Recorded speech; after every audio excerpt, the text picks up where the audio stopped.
You need to work on getting clarity, because sometimes the biggest breakthroughs happens when you start to realize, oh, this wasn't actually a real relationship at all. I was in a survival pattern. In this video, I talked about the 3 types of avoidance that I identified as the quiet leaver, the confuser, and the manager. Well, in today's video, I'm going to take it a step further and reveal which of those are the most likely to hurt you.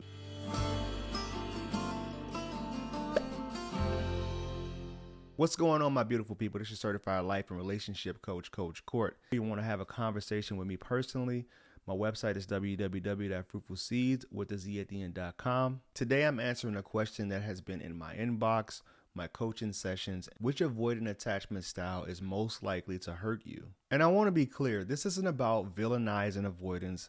I'm not here to call them narcissists or monsters, like most people in the comments section. I'm here to explain the very real patterns that show up in avoidant relationships and why those patterns cause deep emotional wounds. We're going to talk about the quiet leaver, the confuser, and the manager. These are 3 types that show up differently, but they all leave lasting marks. Let me be honest with you, sometimes the deepest scars come from the relationships that you don't even realize were wounding you until months, years, and sometimes I've seen decades later. First, we're going to talk about the quiet leaver, aka the dismissive avoidant. The dismissive avoidant is the one that people think of the most when they hear avoidant attachment style. At first, the dismissive avoidant often looks attractive because they're independent, confident, and seem like they've got their act together. But once you get close, the walls go back up. And here's how they hurt you. They create distance when intimacy grows. They minimize or dismiss your emotional needs, and they often act like nothing happened after conflict while you're torn apart inside. I've had clients describe the pain like this. It felt like I didn't exist, like I was yelling into a void. And that right there is the dismissive's wound, rejection through absence. And here's why it cuts deep. First, you get no closure. A dismissive avoidant can leave without explanation, and you'll never get the conversation you're craving, almost like the words are choking you so bad that you're suffocating. 2 is gaslighting by omission. It's not always intentional, but when they act like everything's fine while you're breaking inside, it makes you doubt your own feelings. You start to gaslight yourself. And it also cuts deep because of the delayed grief. The hurt doesn't hit all at once. It lingers because your brain keeps looping back, trying to make sense of why you weren't enough. But if you understand that it has nothing to do with you and it's most likely about them, it helps make the breakup a lot easier. Here's an example. Maybe you text them something vulnerable like, I really need you right now. And instead of comfort, you get silence. And that silence is deafening because it communicates your needs are too much for me. And over time, that silence convinces you that you're too much. And that's the wound that dismissives leave the most often. Next is the fearful avoidant. Now, this one is the hardest for many people because it feels like love one day and rejection the next. Fearful avoidants feel torn inside. They crave intimacy, but the moment they feel it, they panic and they push away. So here's how they hurt you. They come close with passion and then they vanish without any type of warning. They may say that you're my person one week, but the next week they're cold and they're distant. They test your love constantly with push-pull behaviors just to see if you'll chase after them. And here's why it hurts. Inconsistency brings trauma bonds. You never know what version of them that you're going to get. That unpredictability, it rewires your brain to cling on harder to someone who's harming you. Another way that they'll hurt you is by emotional whiplash. One day you're safe, the next day you're abandoned, and your nervous system gets dysregulated, which often leads to your nervous system eventually getting broken.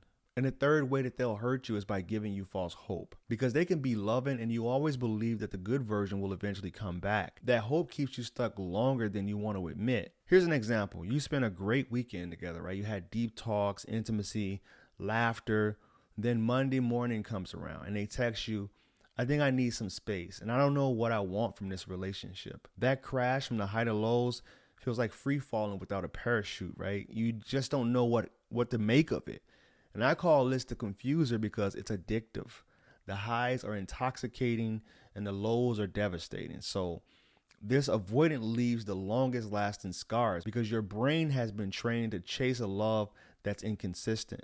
The third one is the manager, which is the high functioning avoidant. Now, some people don't even realize they've dated this type until years later. They don't disappear like the dismissive or give you whiplash like the fearful avoidant. They just quietly keep the relationship at arm's length. And here's how they hurt you. They prioritize work, hobbies, or independence over your relationship. They're responsible and dependable, but emotionally unavailable. And they also give you stability, but you get starved of the intimacy. This is the relationship I see a lot where they have no type of physical anything. Here's why it hurts. Loneliness in your togetherness. You're in that relationship, but you feel unseen. Have you ever been in a relationship with someone and you feel like you're a mile away? You can be sitting in the same room and they're on their cell phone, but you just feel so distant from that person. Number two is there's no obvious red flags.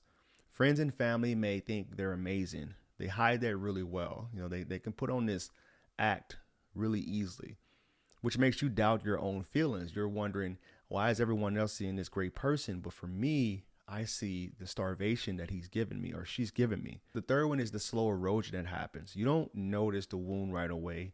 It builds over months or years until one day you realize you're emotionally starving. Here's an example. Imagine laying in bed next to someone who provides for you, shows up to the family events, but hasn't asked you how you're really doing in months. That quiet neglect cuts deeply because it makes you question whether you're worth emotional investment. This is why I call them the managers, because it's invisible on the outside, but on the inside, it can feel like slow emotional death. It's like having that boss that never really praises you for the things that you did, never points out all the things you're doing right. And deep down, you don't know whether they're appreciating you or if they're about to fire you sooner or later. So in conclusion, which avoidant hurts you the most?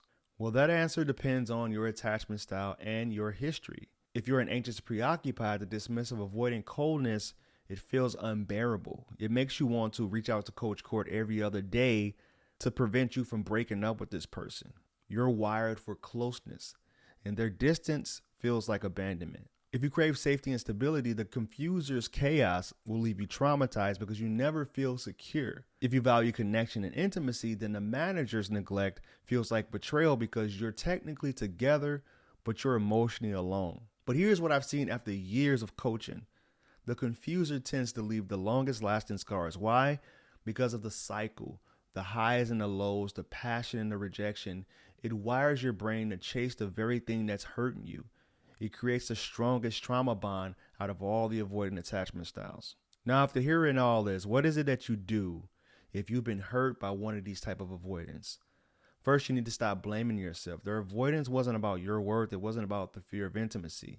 2, name the wound that they left. Was it someone who was a quiet leaver, someone that was a confuser, or someone that was a manager? Because when you're able to name it, it helps you stop taking it so personally. And 3, you need to break the cycle. If you're caught up in the push-pull, you need to go no contact or at least limit contact to reset your nervous system. 4, you want to rebuild safety inside yourself. Start learning how to self-soothe, regulate your emotions, and remind yourself that love shouldn't feel like punishment. And 5, you need to work on getting clarity, because sometimes the biggest breakthroughs happens when you start to realize, oh, this wasn't actually a real relationship at all. I was in a survival pattern. So if you found this video of any value, please like, comment, and share. You can reach out to me on my other social media accounts. Instagram is I am Coach Court. Facebook is Coach Court. TikTok is Coach Court. Thank you guys. And always remember, when you go and be love, you'll never have to find it. God bless.